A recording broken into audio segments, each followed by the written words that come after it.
John and Character presents Hidden Heroes of History. Stories that make you wonder, Hey, how did I not know that? featuring your historian-in-chief, Jonathan Cormer. And his trusty hedgehog sidekick, Reginald T. Hedgehog. Good evening. I'm Jonathan. And I'm Reginald T. Hedgehog. Tonight, the Dorktales Broadcasting System and its affiliated stations present Hidden Heroes of History. A look at the people who have created, inspired, forged new paths for a better tomorrow. Today on Hidden Heroes, the life and times of the talented Ms. Hedy Lamarr. An actress, a film producer, an inventor. An inventor? Really? Yes, and a rather brilliant one at that. Well. There's always so much more to the story than meets the eye. Very true, Reg. Back to it? Yes. Ms. Lamarr was born in Vienna, where her early film career included acting in a number of Austrian, German, and Czech films. In 1937, she left Austria for Paris, and then London, where she met Hollywood bigwig, in other words, very important person, Louis B. Mayer, head of MGM Studio, the premier studio at the time, and still making hits today. Mr. Mayer offered Ms. Lamarr a contract to begin her film career in Hollywood. Good old Tinseltown, home of Hollywood Boulevard, the famous stars, and the silver screen. Ms. Lamarr herself was part of the film industry for over 28 years, taking part in 30 films, both as an actress and producer. But what about the inventions? We'll get to that. But first, a word from our sponsors at Lamarr's Light-Up Colors. Wash your pup at night, she's out of sight. Get Lamarr's Light-Up Collar and you'll be all right. Hedy Lamarr's fluorescent dog collar. Never fear for Fido again. Throughout history, people have been underestimated. Told they were one thing and one thing only, destined to remain in a box for all of time. Their fate sealed away, cast into a dusty old corner. But nobody puts Hedy in a corner.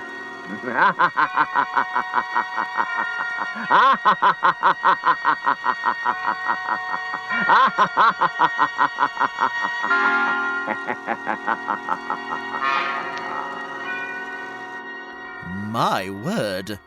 And I thought I was the dramatic one. Sorry, got a bit carried away. I'll say.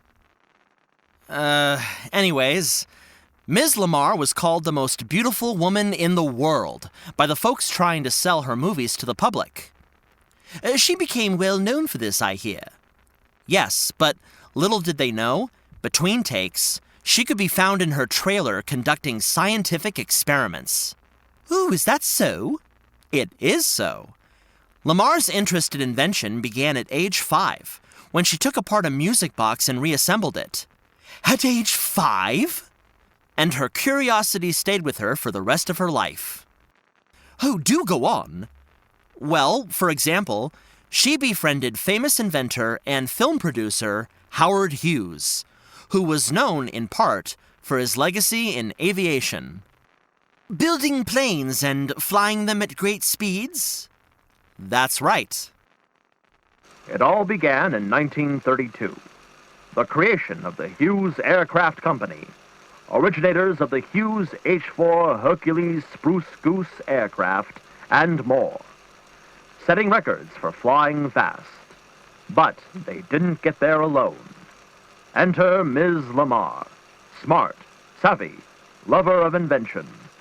Mr. Hughes saw her talent and liked her gusto, putting all of his scientists at her disposal, and...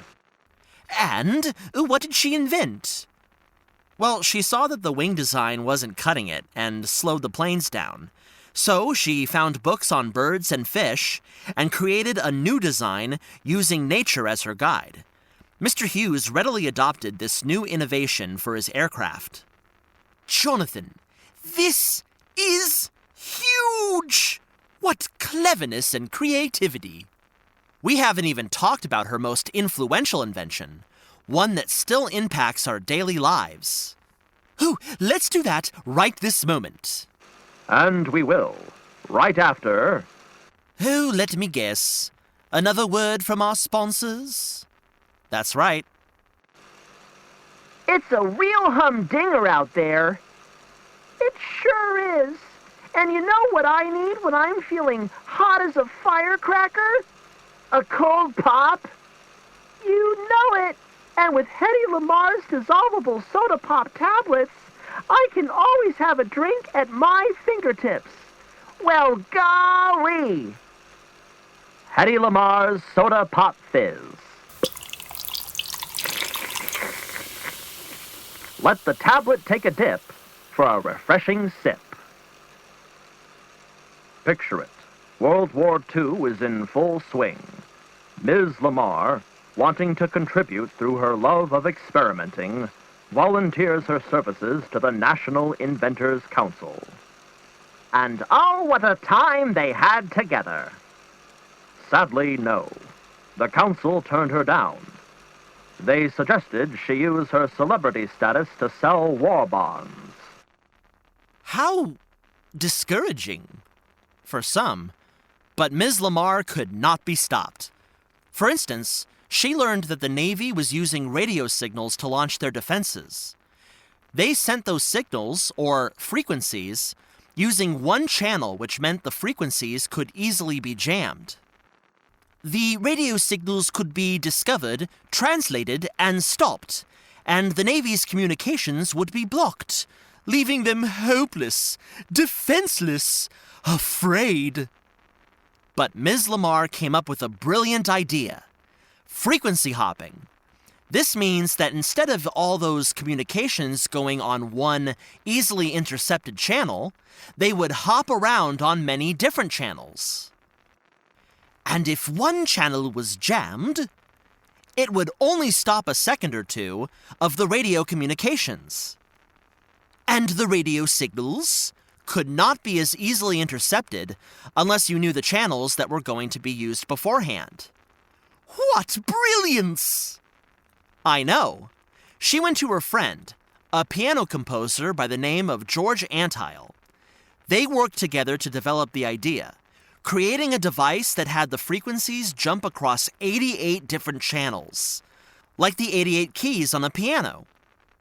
What cleverness! They submitted their idea to the patent office and were granted a patent on August 11, 1942, which means that their idea was officially their own, and anything done with it would be credited to them. That's right, Reg. Boy, those folks on the National Inventors Council must have been impressed. Well, oh no, don't say it. When Ms. Lamarr and Mr. Antile approached the National Inventors Council to present their device, they were turned away. Why ever for? Well, the council thought it would be too difficult to put into place. I say. But don't worry, Reg. Because our friend Ms. Lamarr comes out on top. In the 1950s, engineers began taking the patent seriously. By the early 1960s, they completed the technology to finally implement frequency hopping. Ms. Lamarr's technology is the foundation for every cell phone, Bluetooth device, GPS, and Wi-Fi network in use today. She really did create a new tomorrow. You said it. And now, let's hear what our sponsors have to say. These days, everything is go, go, go. But you, a proud owner of the latest luxury Ford, know the sacredness of following the rules of the road. Next time you're cruising down Hollywood Boulevard, remember to heed the warnings of Lamarr's traffic lights and add some stop and slow back to your go, go, go. Because it's all smooth sailing with Lamarr lighting the way. Now, Jonathan, we've been doing these ads, and I can't help but notice that each of them have had Ms. Lamarr's name. That's right, Reg. I thought it would be a fun way to highlight a few of the many inventions that Ms. Lamarr tinkered with over the years. You mean to say that these were all projects of Ms. Lamarr's? I do. She invented a fluorescent dog collar, an update to the traffic light, and yes, even made tablets that dissolved in water to create a fizzy drink. Delicious. Well, she did say the soda tablets weren't too successful taste-wise. One of her failed inventions. But her pioneering spirit never failed. She experimented with new ideas her entire life. I see here that she once said, "Inventions are easy for me to do. I don't have to work on ideas. They come naturally." That's right. And with that natural talent, she changed the world. Well, I gotta say, I like Ms. Lamarr's pluck, her drive, her hidden talents that should be hidden no more. That's all for today's broadcast, folks. Remember to stay curious, and we'll see you next time for another Dorktales Broadcasting System presentation. Hidden Heroes of History is a John and Character production. This story was written by Molly Murphy and performed by Jonathan Cormer. Sound recording and production by Jermaine Hamilton at Studio Circle Recordings. For more information about today's hero, go to johnandcharacter.com.